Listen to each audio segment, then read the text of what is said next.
양익준 검사라고 있어요. 지금 그 의정부 지검에 근무하고 있는 현직 검사입니다. 나이는 37살이고요. 근데 이 양익준 검사의 특이사항이 뭐냐 그러면은 휠체어를 탄 1호 검사예요. 그러니까 장애인으로서 검사가 된 첫 번째 사람이어서 한때 화제가 되었었습니다. 여러분, 변호사나 판사 같은 경우는 장애가 있어도 그 직무를 감당하는데 크게 어려움이 없을 수 있지만 이 검사는 다르죠, 그죠? 검사는 이렇게 그 형사사건 범죄도 다루어야 되고 또 험한 또 이렇게 범죄자들도 다루어야 되는 자리이기 때문에 이 몸이 불편하면 참 어렵습니다. 그래서 검사들은 다 대부분 다 건강하죠.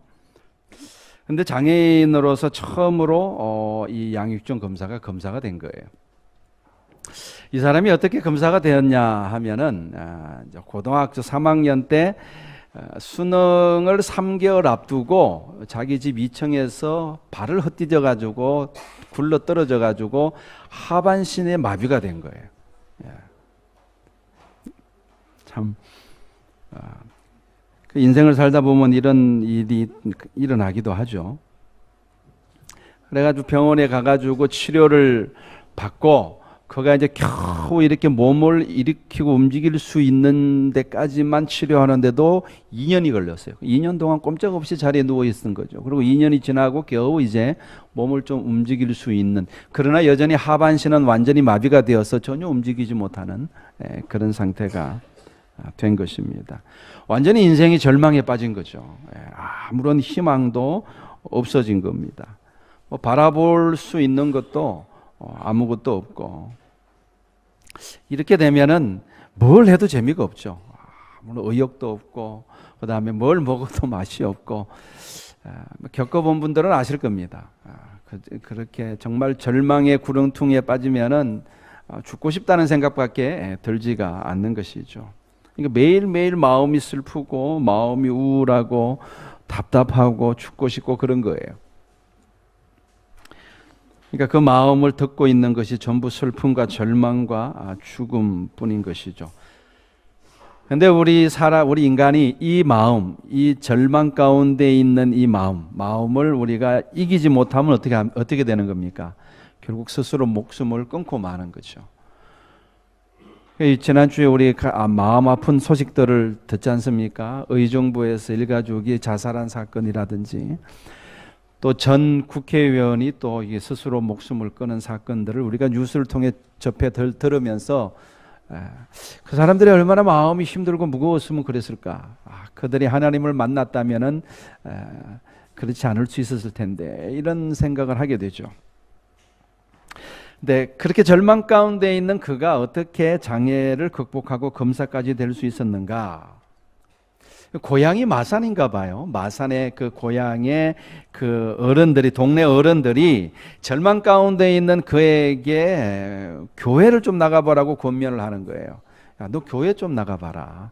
교회 나가면 길이 열릴 수도 있을 것이다. 그리고 어른들이 그렇게 권면을 하니까 그 어른들의 권유에 못 이겨서 이제 교회를 나가기 시작한 거예요.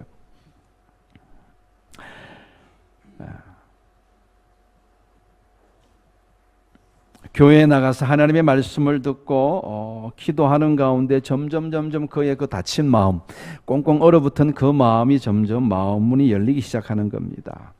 물론 여전히 그의 주위에는 온통 절망과 어두움뿐이지만 서서히 그의 마음 가운데 빛이 들어가는 거예요.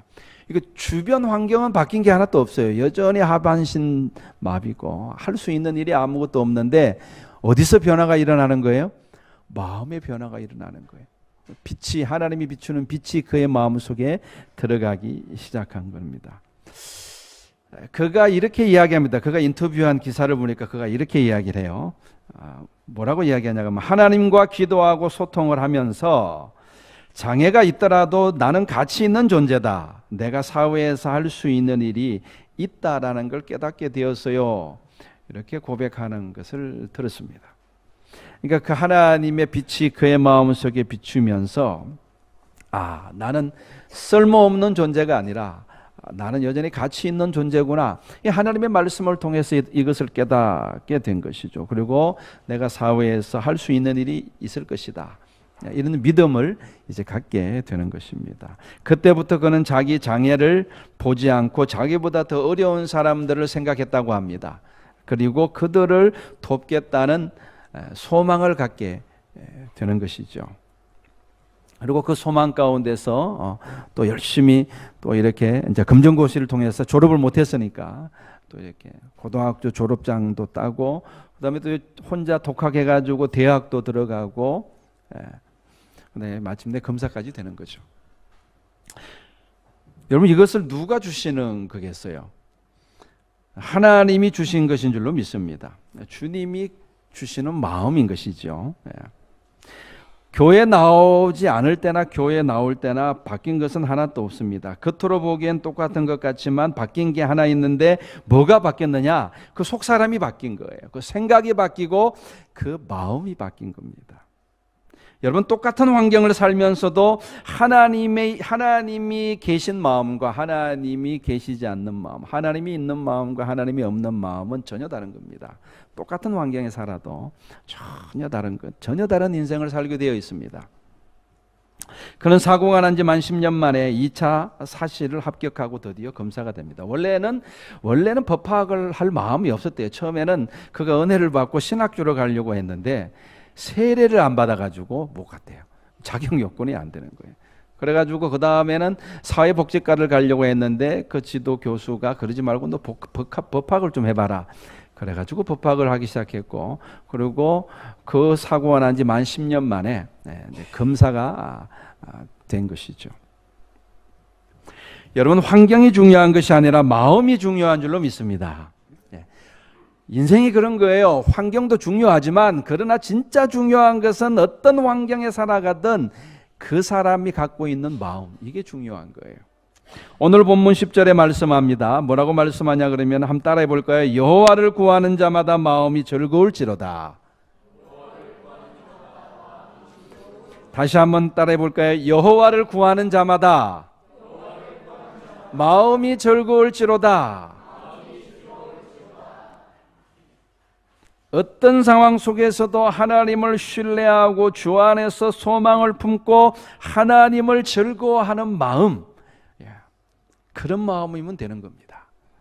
안 되는 일도 되게 될 줄로 믿습니다. 그런 마음을 갖고 있으면 안 되는 일도 되는 거예요. 주를 바라보는 가운데, 주를 구하는 가운데 하나님을 즐거워하는 마음, 소망 가운데 있는 마음, 그런 마음을 품고 살아가는 사람들은요 무슨 일을 해도 반드시 승리하게 될 줄로 믿습니다. 되는 인생이 되는 것이죠.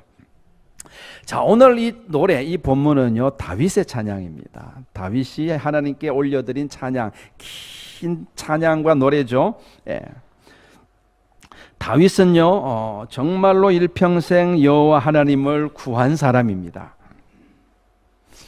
어릴 때부터 그랬어요. 여러분들 이스라엘이 블레셋과 전쟁이 일어났습니다. 근데 그 블레셋에서 골리앗이라는 거인 장수가 나왔어요. 뭐 어마어마하게 크니까 모든 이스라엘 군인들이, 이스라엘 병사들이 그 골리앗을 두려워해서 단 한 발자국도 앞으로 나아가지 못하고 있었습니다. 골리앗이 떡하고 가로막고 있으니까 아무도 나서지를 않는 겁니다. 그리고 모두 뭐만 바라보냐 그러면은 골리앗만 바라보는 거예요. 골리앗이라는 두려운 현실만 바라보고 꼼짝달싹을 못하는 거예요. 근데 그때 누가 났습니까? 청소년 다윗이 났습니다. 그때 다윗이 골리앗을 맞서 나섰을 때가 청소년이었어요. 청년도 아니고. 그리고 그가 뭐라고 이야기합니까? 그가 그 유명한 말을 하죠. 너는 칼과 창과 단창으로 내게 나오거니와 나는 만군의 여호와의 이름 곧 내가 모욕하는 이스라엘의 군대의 하나님의 이름으로 내게 나아가노라. 그리고 진짜 하나님의 이름으로 나아가가지고 골리앗을 쓰러뜨립니다. 이게 어떻게 가능할까요? 그의 마음은, 다윗의 마음은 일반 병사들의 마음하고 틀렸던 겁니다. 늘 하나님을 바라보며 하나님을 구하며 살아가는 다윗의 눈에는 골리앗이 보인 것이 아니라 전능하신 하나님이 보였던 겁니다. 그래서 그는 하나님을 바라보고 나아간 것이죠. 여러분, 저와 여러분들의 눈에도 골리앗이라는 현실만 보인다면은 아마 패배할 겁니다. 골리앗이라는 암담한 현실만 보인다면은 패배할 가능성이 많습니다. 그러나 여러분들의 눈에 하나님이 보인다면은 여러분은 반드시 승리하게 될 줄로 믿습니다. 다윗은요, 사울 왕에게 쫓겨가지고 도망자 생활을 할 때도 그때도 하나님만 바라봤어요. 사울 왕만 바라봤다면은 다윗의 마음 속에 아마도 그의 마음은 분노와 적개심으로 가득했을 것입니다.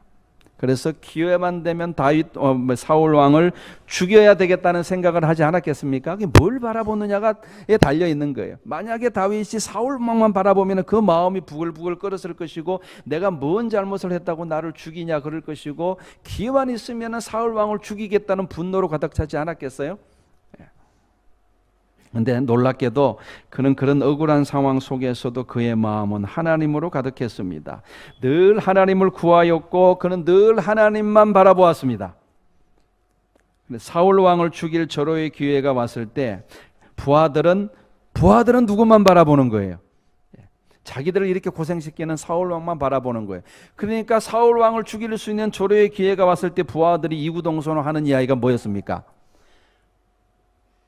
왕이시여, 기회가 왔습니다. 드디어 우리의 원수 사울을 죽일 기회가 왔습니다. 이 기회를 놓치면 안 됩니다. 죽입시다. 이구동성으로 부하들이 다 그렇게 이야기를 합니다. 근데 다윗이 뭐라 그럽니까? 다윗이 아비새에게 이르되 죽이지 말라. 누구든지 손을 들어 여호와의 기름 부음 받은 자를 치면 죄가 없겠느냐. 아니, 그 상황 속에서도 지금 다윗은 지금 누구를 생각하는 거예요? 그 상황 속에서 도망치면서 그 상황 속에서도 사울 왕이라는 현실을 바라보지 않고 그는 누구를 바라보는 겁니까? 하나님을 바라보고 있는 거예요. 하나님을 생각하고 있는 거예요. 사울 왕을 원수 사울 왕으로 보는 것이 아니라 하나님이 기름 부으신 하나님의 종 사울로 보는 거예요. 그래서 나는 안 죽이겠다는 거예요.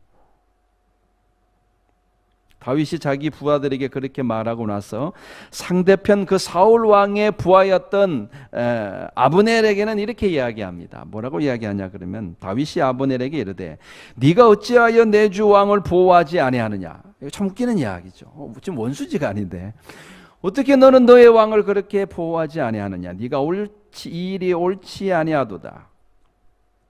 여호와께서 살아계심을 두고 맹세하노니 여호와의 기름 부음 받은 너희 주를 보호하지 아니하였으니 너희는 마땅히 죽을지어니라.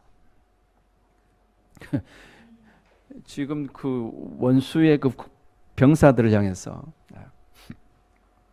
여러분 보통 사람들하고 생각이 너무 다르죠, 그죠? 보통 사람들하고 생각이 다릅니다. 보통 사람이라면 자기의 원수를 죽일 절호의 기회라고 생각하고 사울 왕을 죽였을 거예요. 보통 사람들이라면. 그리고 그런 절호의 기회를 제공해 준 아브넬에게 오히려 고맙다고 인사를 했을 거예요. 너 때문에 내가 내 원수를 죽일 수 있게 되었다라고 고맙다고 감사 인사를 했을 거예요. 이게 보통 사람들의 생각이고 보통 사람들의 말입니다. 그러나 다윗은 달랐습니다. 다윗의 기준은요, 철저하게 하나님이었어요. 철저하게 그냥 하나님 중심으로 사는 사람이었습니다. 그래서 자신의 부하들에게 사울 왕이 하나님의 기름 부은 자이기 때문에 죽이지 못하게 했고, 사울 왕의 부하들에게는 너희들이 하나님의 기름 부음 받은 자를 보호하지 아니하였으니 죽을 것이라고 말한 것입니다. 그런데 역사는 어떻게 흘러갔어요? 다윗이 말한 대로 역사는 흘러갑니다. 여러분 역대기를 보면은 우리가 그것을 알 수가 있죠. 다윗은 이 이후에도 온전히 하나님만 바라보았고 하나님만 구했습니다. 하나님은 그런 다윗을 도와주셨고 다윗이 가는 곳마다 승리하게 해주셨어요.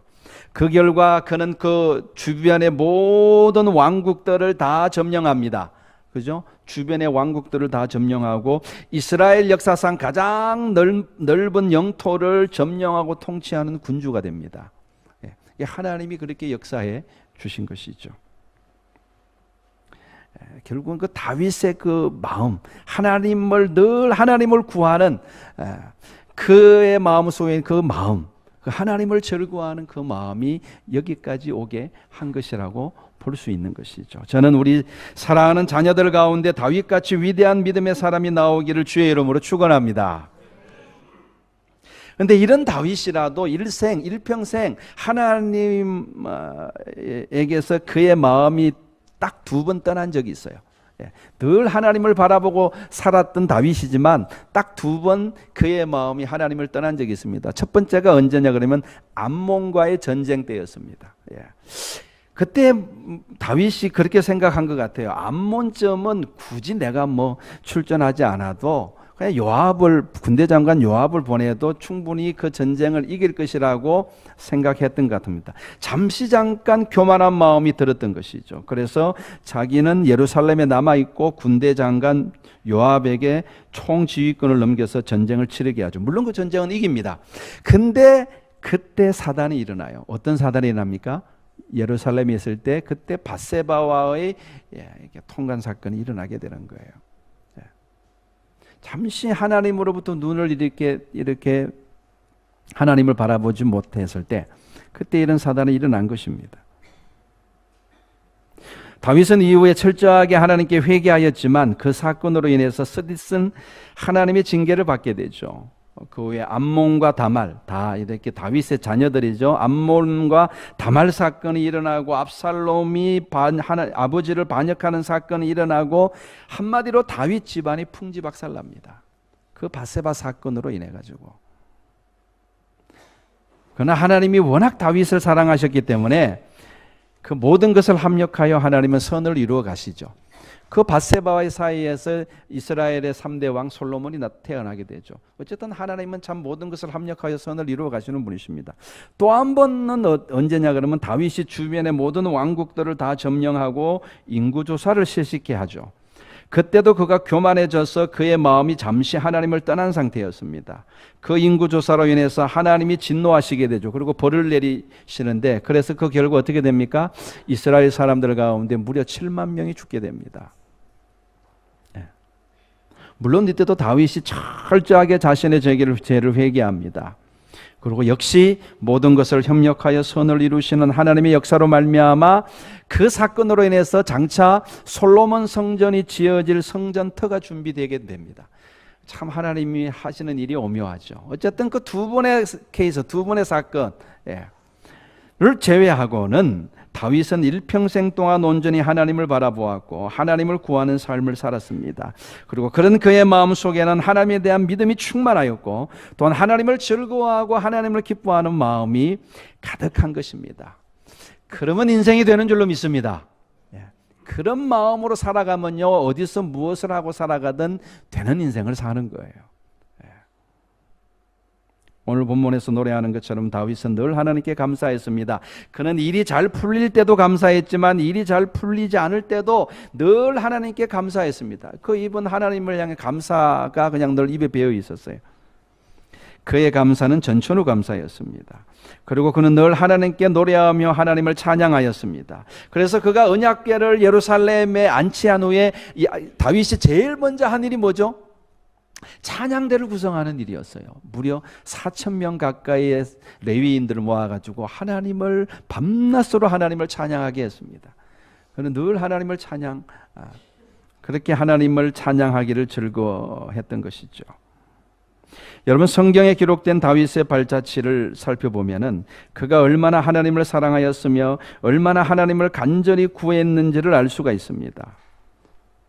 그것은 일이 있을 때만 하나님을 찾는 그런 신앙이 아니라 항상 하나님을 구하는 그건 다윗의 라이프 스타일이었어요. 항상 하나님의 얼굴을 구하고 항상 하나님을 구하는, 그게 체질화된 그게 라이프 스타일이었습니다. 여러분, 그것이 바로 하나님을 예배하는 삶인 줄로 믿습니다. 그렇게 오늘도 하나님을 그렇게 신령과 진정으로 하나님을 예배하는 삶을 살아가는 사람들에게는 하나님께서 다윗에게 주셨던 축복과 동일한 은혜와 축복을 더하여 주실 줄로 믿습니다. 그래서 저는 오늘 이 한 가지를 강조하고 싶었던 거예요. 언제 어디서나 어떤 상황이든지 항상 하나님만 바라보고 하나님만 구하시기를 바랍니다. 여러분 골리앗을 바라보지 마시고 하나님을 바라보시길 바랍니다. 넘실거리는 파도치는 바다를 바라보지 마시고 주님을 바라보시기를 바랍니다.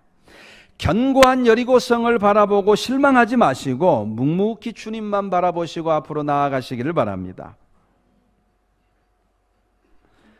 여러분 바울은 감옥에 갇혀 있을 때도요 주님만 바라보고 하나님을 찬송했던 사람입니다. 감옥이라는 현실을 바라본 것이 아니라 그 감옥에 갇혀 있으면서도 하나님만 바라봤던, 주님만 바라봤던 사람이에요.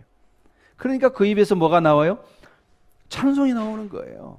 그 열악한 상황 속에서도, 어려운 상황 속에서도 불평이 나오는 것이 아니라, 염려하고 두려워하는 말들이 나오는 것이 아니라 찬송이 나오는 거예요. 뭘 바라보냐 하는 것이 인생의 성패를 좌우하는 겁니다. 다니엘도 보세요. 그 다니엘을 죽이겠다는 그 위협 속에서도 변함없이 다니엘은 누구를 바라봐요? 하나님만 바라보고 하나님께 기도합니다. 그러니까 그 하나님께서 그 환경을 변화시켜 주시지 않습니까? 여러분 현실을 바라보고 낙담하지 마시고 현실 너머에 계시는 전능하신 하나님을 바라볼 수 있기를 주의 이름으로 축원합니다. 이어령 교수님이라고 잘 아시죠? 그죠?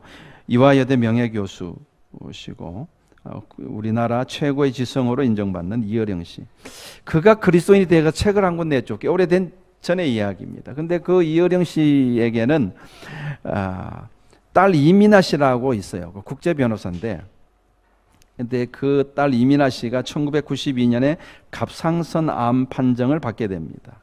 근데 수술을 2번이나 받았지만은 모두 재발하게 돼요. 설상가상으로 그 이민아 씨의 아들도 주의력 결핍과 과잉 행동 장애로 인해서 유치원에 가도 애들하고 잘 어울리지도 못하는 이런 걸 설상가상이라 그러죠. 그렇죠?